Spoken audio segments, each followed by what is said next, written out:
Bangkit dan percayalah. Shalom jemaat yang dikasih Tuhan, kita kembali berjumpa di dalam Daily Devotion hari ini dan masih masuk di dalam tema bulan Juli, yaitu melangkah dalam kesatuan. Dan tema daripada Daily Devotion saya hari ini adalah meekness atau kelemah lembutan.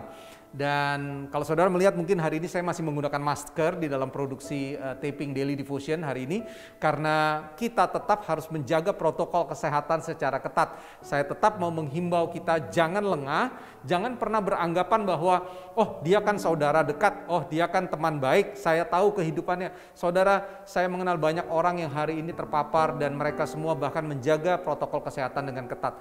Jangan pernah lengah. Untuk itu stay safe and stay healthy. Dan saya mau fokus saudara, Daily Devotion kita terambil daripada 1 Timotius 6 ayatnya yang ke-11 sampai dengan 16. Dan saya tidak akan membaca keseluruhan daripada ayat 11 sampai 16, tapi saya akan fokus kepada ayat 11 saja. Ayat 11 firman Tuhan bilang begini. Hai manusia Allah, jauhilah semuanya itu, kejarlah keadilan. Yang pertama, kejarlah keadilan, ibadah, kesetiaan, kasih, kesabaran, dan kelembutan. Nah, saya tidak akan membahas setiap daripada perkataan atau pada nasihat itu, tapi saya akan fokus kepada kata kelemah lembutan. Saudara, ketika kita mendengar kata lemah lembut, maka biasanya first impression yang datang ke dalam kehidupan kita adalah, oh ini lemah nih, itu negatif. Saudara. Biasanya kelemah lembutan itu berbicara tentang negatif. Oh ini melambai nih, kalau misalnya lemah lembut berarti melambai. Oh ini berarti dia tidak punya kekuatan, tidak punya power dalam hidupnya. Ternyata saudara, kelemah lembutan itu di dalam terjemahan aslinya menggunakan kata prautes. Nah, prautes di dalam terjemahan asli memiliki arti begini, saudara.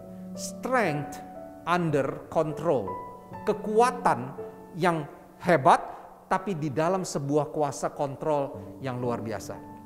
Pada zaman dahulu, saudara, kalau kita tahu jenderal-jenderal perang, panglima-panglima, maka mereka ketika mereka memilih daripada kuda-kuda untuk berperang, mereka akan memilih kuda yang paling liar, yang paling kuat tenaganya, lalu biasanya mereka itu yang ditangkap dan mereka kemudian dijinakkan, sehingga ketika mereka sudah jinak, saudara, mereka bisa dipakai dan layak dipakai untuk jenderal perang maupun pasukan perang yang hebat. Kenapa? Karena tenaganya, powernya begitu hebat, siap untuk digunakan kapanpun, tapi dia jinak dan siap tunduk di dalam komando daripada penunggangnya.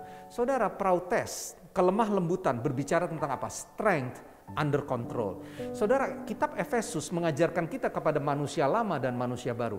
Setiap dari kita, sebelum kita mengenal Kristus dan dibaharui di dalam Kristus, kita memiliki perangai, memiliki karakter, memiliki sifat mungkin yang banyak sekali yang buruk. Tapi setelah kita sekarang mengenal Kristus, manusia baru, seharusnya kita mengenakan manusia yang baru. Dan semuanya itu harus diubahkan oleh Tuhan menjadi sebuah kekuatan hari ini yang siap dipakai oleh Tuhan, tapi semuanya dikontrol oleh kuasa Tuhan. Nah, saya percaya saudara bahwa ketika kita memiliki kekuatan, kehebatan, power dari Tuhan yang ada dalam hidup saudara dan saya, tapi semuanya dikendalikan di dalam kelemah lembutan, yaitu kuasa Tuhan yang sempurna dalam hidup kita, maka kita akan menjadi orang yang bisa dipakai Tuhan secara luar biasa.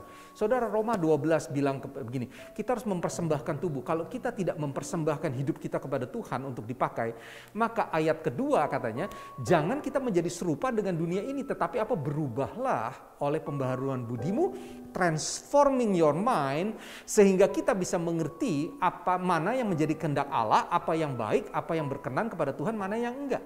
Dan kita mengerti sekarang bahwa ternyata kelemah lembutan itu bukan berbicara tentang sesuatu yang negatif, tapi sesuatu yang baik, positif, tapi harus ada perubahan sebelumnya. Saya mau tutup dengan Galatia 6 ayat yang pertama. Firman Tuhan bilang begini, saudara-saudara, kalaupun seorang kedapatan melakukan suatu pelanggaran, maka kamu yang rohani, katanya, harus memimpin orang itu ke jalan yang benar dalam apa, saudara? Roh lemah lembut. Justru ketika kita itu bisa menjadi berkat, bisa menuntun, menjadi teladan buat hidup kita kepada orang lain, justru ketika kita memimpin orang itu di dalam roh yang lemah lembut, gitu ya. Sambil menjaga dirimu sendiri supaya kamu jangan kena di dalam pencobaan. Perhatikan saudara, bahwa kita harus tetap menjaga diri kita. Artinya apa? Ingat tadi tentang strength under control. Kita bisa menguasai diri kita dengan kekuatan Tuhan yang ada, anugerah Tuhan yang di dalam karunia dalam diri kita, tetapi juga kita bisa memimpin orang lain untuk orang lain itu datang kepada Tuhan dengan roh yang lemah lembut. Untuk itu selamat untuk menggunakan dan mengelola setiap kekuatan, kuasa, power yang ada dalam hidup kita di dalam anugerah Tuhan. Mari kita berdoa. Kami bersyukur hari ini Tuhan masih berbicara dalam hidup kami, dan kami hari ini belajar tentang kata kelemah lembutan. Dan hari ini Tuhan, kami tahu bahwa itu tidak sesuatu yang negatif, tapi itu merupakan sesuatu yang positif. Justru ketika kami bisa mengelola strength, our own strength atau God's strength under your control, maka itu akan menjadi kekuatan yang luar biasa dalam hidup kami. Diberkati firman kami hari ini, diberkati firman Tuhan melalui hidup kami supaya kami bisa belajar dan kami bisa melakukannya. Ada sebuah perubahan, manusia lama kami harus tinggalkan dan kami harus mulai mempersembahkan hidup kami, berubah pembaruan budi kami supaya kami bisa mengerjakan apa yang menjadi rancangan Tuhan dalam hidup kami. Diberkati firman-Mu, diberkati kami semua dalam nama Yesus. Haleluya. Amin. Stay safe, stay healthy. God bless.